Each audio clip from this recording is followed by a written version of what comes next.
viewers, you're welcome to Betong Show. Guess what? Today I have someone special. I call him special because he's doing a lot of good work to help so many people out there. And his name is Tuomas Tiilikainen. You know, it's a Finnish name. I hope I pronounce it well. Yeah, that was actually perfect. Yeah. Well done, well done. Tiilikainen. Yes. Yeah. You are welcome to Betong Show. Thank you very much. It's an honor to have you here in the show. Likewise. Thank you for inviting me. Happy to be here. Yeah, it has been like a journey to try to bring you to this show. You know, you have been busy. It took us months to get this set up, but we're here. We're here. It was like, who is Tuomas? Okay, well, I could say that I come from a very business-oriented family. So all of my family members, they have been entrepreneurs or high-level executives. So what was expected of me as a kid was to do really well in business and go after the money, study hard and get a good position in a company. Wow. But what I found while I was studying in economic school, what I found that it wasn't really my passion just to go after, finance jobs and invest in companies and just do that to make money. Okay. It didn't satisfy me enough. So I wanted to do something where I could be in control, where I could fulfill my own passion. And that's when I decided that I want to become an entrepreneur. And of course, in order to become an entrepreneur, you usually need a good team. Yeah. So that's how I ended up starting my own company for the first time. First company was roughly 6 years ago. Started it with two of my friends. Wow.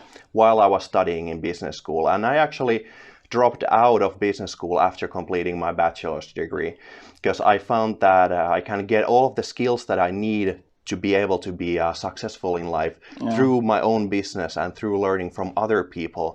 Because usually it's not just the professors at schools who they are researchers. They know the theory. But if I want to really connect with people and sell emotionally, then I need to be out there and not sitting in school. So I made a big difference in that way. You are an author, you are a keynote speaker, you are a life coach. Yes. How do you manage to, pull all this together? I'm trying to get this, make sense. Yeah, I think that was actually the first lesson I ever learned. I was doing so many things at one time that I couldn't focus on any one thing. So it might seem that I do a lot, but if you actually dig a little bit deeper, then you understand that I'm only focused in one subject. Okay. I'm only talking about one subject, and that is basically how to get the most out of your own potential. And that translates into finances, fitness, or whatever mental coaching I'm doing. So it's all under one topic, basically, and that helps me really focus. Because in the past, I was focused on everything. I wanted to know everything about marketing. I wanted to know everything about investing. I know that feeling. I've also been, that's just a life of entrepreneurship, Yeah, it is. Yeah. It is. When you're starting, you have this, ideas. You want to do this, you want to do that, and And then you start meeting really interesting people and they give you ideas and ask you to join them, and then it's very nice, but at some point you need to be able to focus and step down and just say no and remember why you started your own company, why you are doing it. And once you understand your why, then it becomes a little bit easier to say no to the opportunities that aren't exactly why you do things. You have this one goal in life. Yeah. This is your mission. You want to see everyone succeed in life and business. Yes. This led you to, create Emfience. That is correct. Giving people like coaching advice, helping entrepreneurs or giving back to the community. How did you first of all conceive this idea of Emfience? Well, Emfience, actually, the idea started many years ago. I was in a relationship with my ex-girlfriend, and she was suffering from mental problems, let's say it like that. And I didn't know how to help her. And I was wondering, I'm trying to give her all of these advices, what made me successful. But for some reason, for her, it just didn't work. And I was like, what? If you use the same strategies as I did, you should be able to be successful. But why isn't it working for you? And that's what led me to the road of understanding about the human mind and why some people need a different road, why some people have these tiny locks inside their own heads that they just don't know how to open to get to the next level. Yeah. So that's when I really started taking everything into account. I started reading books. I went to London to meet Tony Robbins. Wow. And I was there with a friend, the same friend who started the company with me previously. And I think that changed my life, going to London. And after that, I knew that, okay, this was going to be my life's mission, because I could give all the strategies, I could give all the guidance to anyone, basically. But if they lack the mindset and the emotional toughness, they are not, it doesn't matter what they know. They could just read a book, but still not be able to do it. So I understood that it was all about your own mindset and not giving up and really understanding yourself, your own fears, because in the end, it's just the fears that keep us from achieving what we want to achieve. So that's how Emfience was then born. Yeah. And what's the meaning of Emfience, if I may ask? Yeah, of course. It's emotional, financial intelligence and independence. Wow. So basically, that's big. Yeah, it says a lot in just a few words, but it's all about the independence and intelligence, both financially and emotionally, because you need both in order to have both. Yeah. Has it been easy for you so far being an entrepreneur? Yes and no. I would say time management is always one of the things that we could be better at. There's so much to do, especially because I want to do a lot on my own, because I want to learn many things. Not that I don't trust other people. It's just that I feel that I need to understand, for example, how to market and what my customers, what my friends really need before I give, guidance to any other people or hire anyone.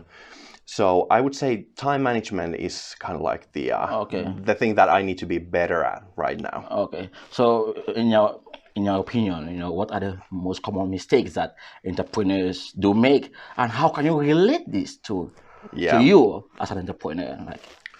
I think one of the biggest mistakes entrepreneurs do is they kind of like live in their own bubble. It's called the entrepreneurial bubble, where you have an idea, you're really excited about it, and then you stop learning. It's like you are so focused in your own idea that you put all your energy into that, and you forget that you, for example, have a girlfriend or you have friends, and then you just focus on business, and you become so narrow-minded that you don't even read books anymore. You don't learn new theories. And it's like entrepreneurs forget that it's a journey. It's not a sprint, it's a marathon. And during that marathon, you need to grow as a person in order for your business to grow as well. So it's many entrepreneurs just go after, that, like I did in the past. I built a company to get funding, funding from business angels, from venture capitalists. And I figured that funding would never run out. So I was just so in it for the money, and I was so excited about getting money for my own idea. It felt so good that I actually started neglecting my relationship and started neglecting everything I believed in. So that's kind of like money makes you blind. So I forgot my why I set up a company in the first place. And that's, I think, the thing entrepreneurs need to understand. Never forget your why. Talking about Emfience, yes. What vision do you have for Emfience? My vision, first of all, is to help those closest to me. That's where I want to start. Because I figured if I'm not able to help my mother or my girlfriend, my best friends, whenever they have hard times in their life, then I'm not qualified to help anyone else.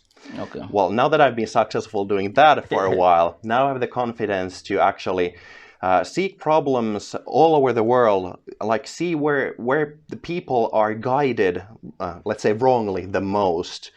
And I see that a lot in Asian cultures today. I think it's because of the hierarchy and how parents are viewed. But it's very easy to see kids, especially in Vietnam, Japan, Korea, where the parents are so strict about what their kids should do that you can see the suicide rates going up, and the people are so depressed. They have panic attacks going to the entrance exams of universities because they don't want to fail their parents. But the parents don't realize that we live for our own. Our job is not to make our parents proud, even though that is nice. It's nice. We respect our parents. But our job is to make ourselves happy first, and then everyone else can follow. That's good. You have been into this, and I believe this makes you happy. This is what you really love. Yes. What challenges have you faced so far doing this?